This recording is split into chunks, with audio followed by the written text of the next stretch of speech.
Most MP ગણવામાં આવે છે, કારણ કે રાજ્યસભાનું ક્યારેય વિસર્જન થતું નથી. અનુચ્છેદ યાદ રાખવાની: અનુચ્છેદ નંબર 80 અને અનુચ્છેદ નંબર 81. 81માં શું આવે? તો લોકસભા આવે. રાજ્યસભાની અંદર ટોટલ સભ્યો પૂછવામાં આવે તો 250. અત્યારે કેટલા? 1245 છે.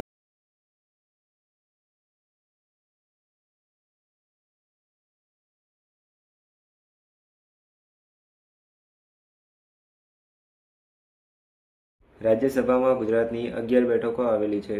રાજ્યસભાની ચૂંટણી પરોક્ષ રીતે કરવામાં આવે છે. તેની ચૂંટણીમાં એમએલએ ભાગ લે છે.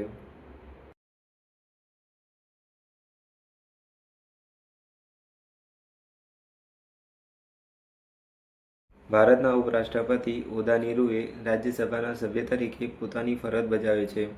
વર્તમાન ઉપરાષ્ટ્રપતિ સીપી રાધાકૃષ્ણન છે, જેમનો આપણે ફૂલ વિડીયો બનાવેલો છે કે રાષ્ટ્રપતિ ઉપરાષ્ટ્રપતિ એટલે શું.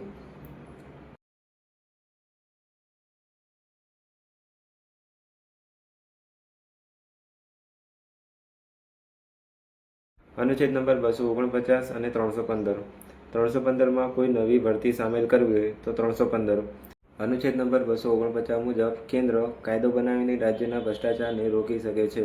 એટલે કે રાજ્યની અંદર જો ભ્રષ્ટાચાર થતો હોય તો કેન્દ્ર કાયદો બનાવીને તે ભ્રષ્ટાચારને કાબૂ કરવાનો પ્રયત્ન કરશે.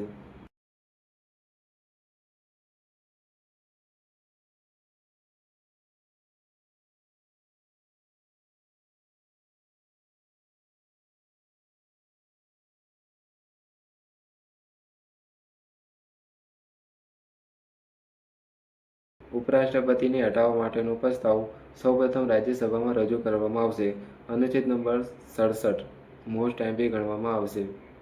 બાકી તમામ માહિતી તમને યાદ રહી જશે.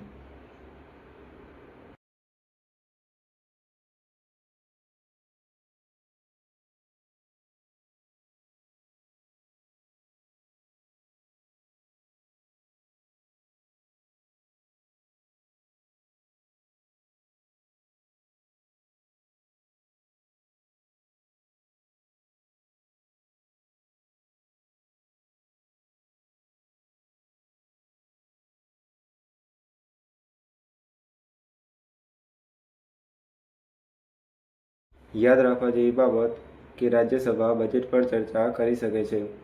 બંધારણીય સુધાર પર સંયુક્ત બેઠક યોજવામાં આવશે નહીં.